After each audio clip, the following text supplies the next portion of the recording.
What's up guys, this is Daniel from I Am Vanguard, and I'm here to bring you guys a new deck profile in a new sleeve. Really nice. Any Magically fans here? Leave in the comment section down below if you are. So yeah, let's get started with the deck profile. This is going to be Magus deck profile. Now I do have the Great Researcher instead of something like Lulu or Heal Trigger. The reason I'm not running Lulu is because I actually do make use of the Soul some way, and so I do need it. And I don't want to run Heal Trigger as my starter because I don't like the idea of losing the starter, because I like forerunners for their ability to stay on the field and do something instead of heal triggers that just boost for one turn and then going back to the deck, and you're kind of trying to bank on the chance that you're gonna get those heal triggers sometime during the game, and I don't really like that. So, which is why I use this, because there's really not that much of an option for this deck. And Great Researcher does work a little well in this deck. So, you know, you can search for Break Ride or the main ace, Pentagonal Magus. So, yeah. For the main ace, it's 4 Pentagonal Magus.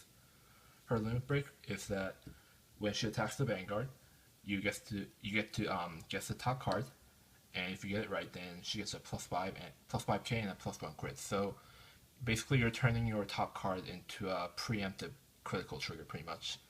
Now, gaining that extra crit really isn't much of a help, which is why I think this card is not that good of an ace.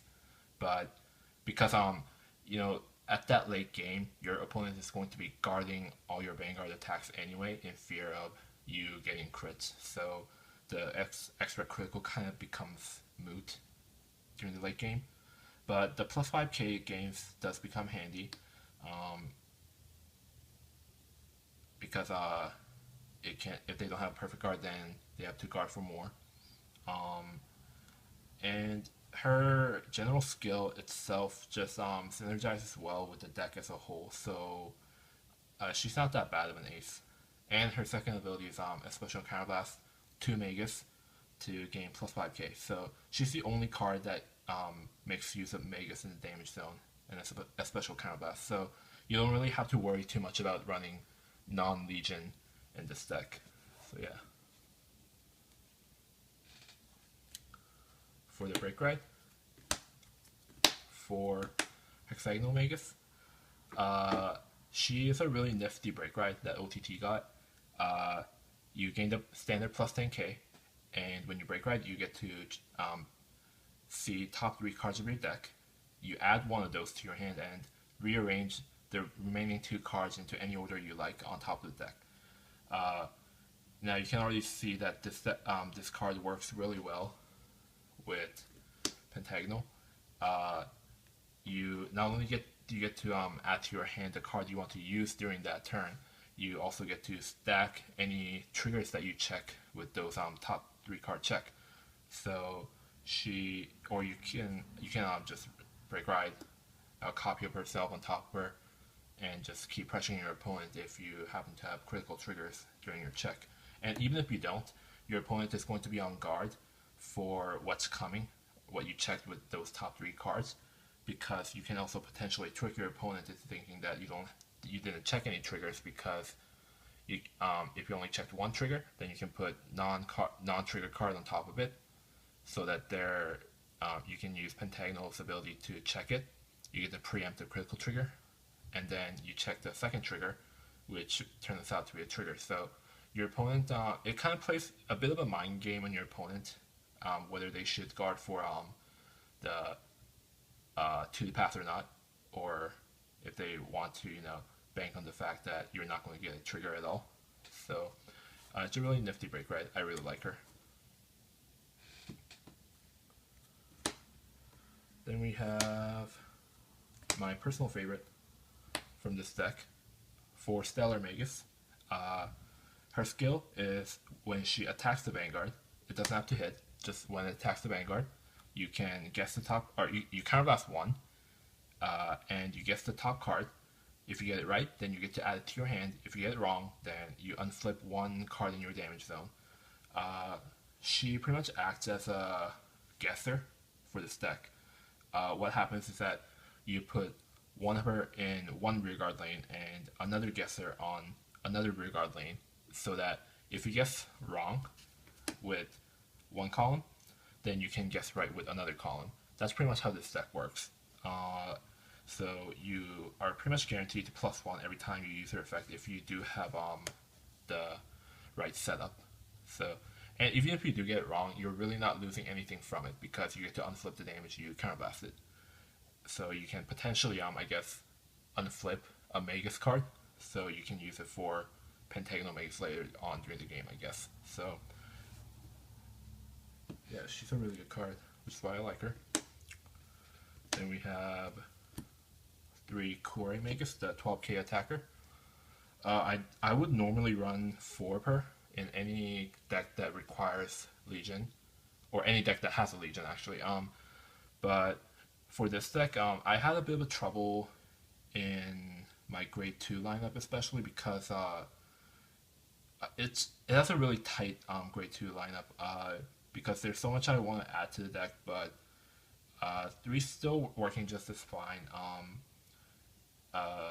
You can put her in front of the Crescent Magus to go for potential 21k against your 11k opponent's 11k Vanguard, or you can just use her as a early aggressor and just poke your opponent. So she is good. Then we have 2 Briolette Magus.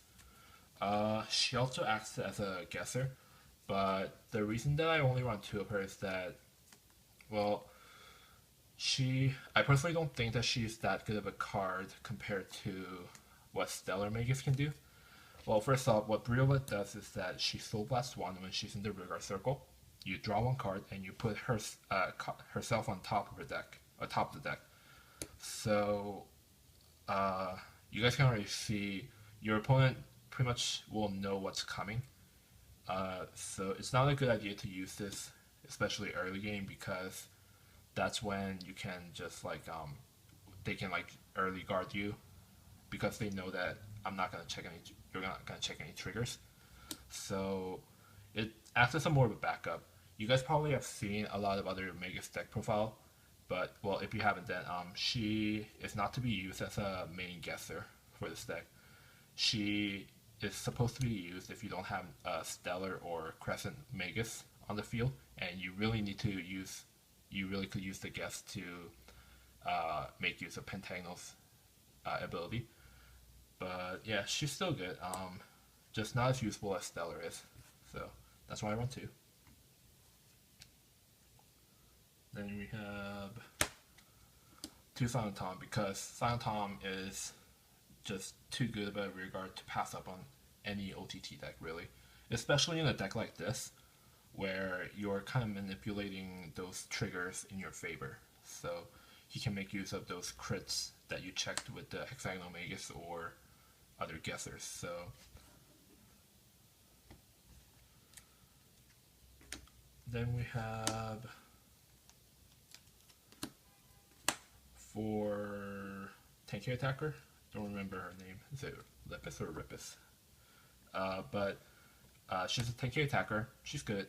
You can use her as an early aggressor to poke your opponent early game, or if you don't have any good attacker late game, then you can just slide her up and then just attack your opponent with it, because she becomes a 10k. So, and she's a 7k grade 1 booster, so that's a nice little thing there. So I would guess that any Legion will now pretty much run 4/4 up any loyalty units. So yeah, 4 perf cards, pretty obvious there. And 3 Crescent Magus. She is the 3rd guesser for this deck, along with Stellar and Briolette. What she does is that when she boosts the Oracle Think Tank unit, you can guess the top card. If you get it right, then she gets a plus 3k boost, so she becomes a 9k booster. And if you get it wrong, then you just put it back on top of the deck. So this is what I'm saying when I say you need a right field setup for this deck. You have either her or where is it? Crescent, in different lanes, and you're trying to see which one you want for that turn, pretty much. Do you want the +1, or do you want that extra +3k to push your opponent? So you're guaranteed to get either of these off if you have both of them on the field. So, or I guess you could also put both of them in the same lane, but because you can choose which one you want to activate first. But I would say this is not that good of a move, or at least I wouldn't go for it unless I don't have any option to attack. But because it only makes 15k column. But yeah, usually I would try to go for something like this instead, like 2 guessers on 2 different lanes. But if you don't have any other option, then you can go for this kind of combo as well. So yeah. And 3 Gemini because I run Silent Tom. If you run Silent Tom and you're not running Gemini, then there's really not much point to running Silent Tom because he's not going to be able to attack for good numbers, especially in this recent meta where 11k Vanguards are just running rampant. Like, you see 11k Vanguards everywhere. And if your justification is that Tom doesn't hit for good numbers against cross rides, then, I mean, that's really not what you're supposed to be using your Tom for. Even if their defense is 13k, if you get just one trigger, that's already a lot of trouble for your opponent. And just because their cross-ride defense is high doesn't mean that you don't have to go for their rear guard as well. Like, I'm pretty sure you guys have seen from other videos, like Silent Tom nowadays should be used to go for rear guards if you're facing up against cross-ride decks. So Gemini is pretty much a mandatory card if you're running Silent Tom to hit for that 16k. Now, you guys might be saying that, well, you're on Crescent Magus, so you're pretty much guaranteed to get 9k boost, right? Well, not really, because you're not guaranteed to get her effect off all the time. As I said, you need the right field setup for all the guessing and predictions to work. So if you only have her on the field, then you are probably not going to get her 9k boost unless you are just insanely good at guessing. So, which I was never really good at. So, but yeah, Gemini is pretty much mandatory if you're running Silent Tom. Then trigger lineup is pretty simple. You know, yeah,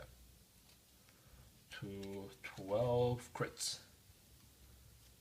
and 4 heal.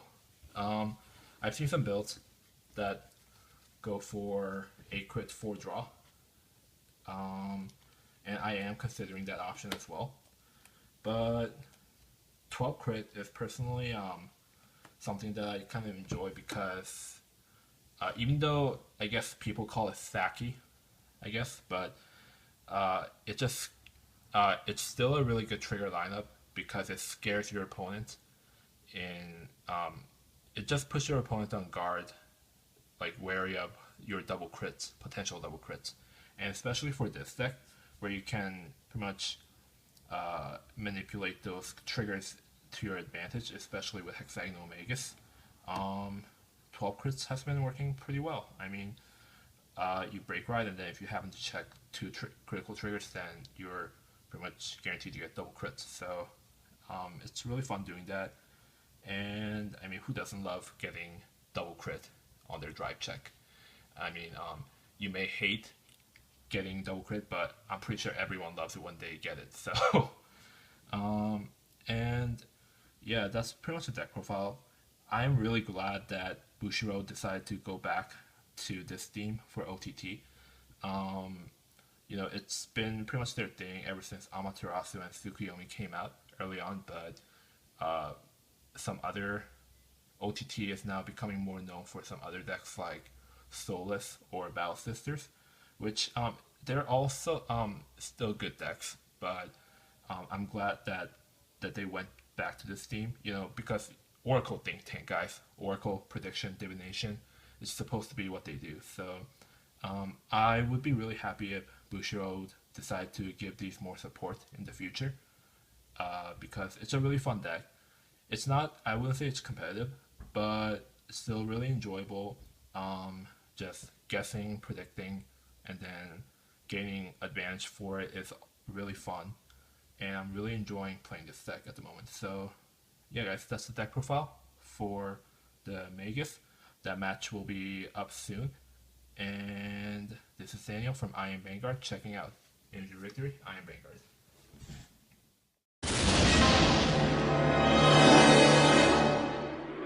I can see the future!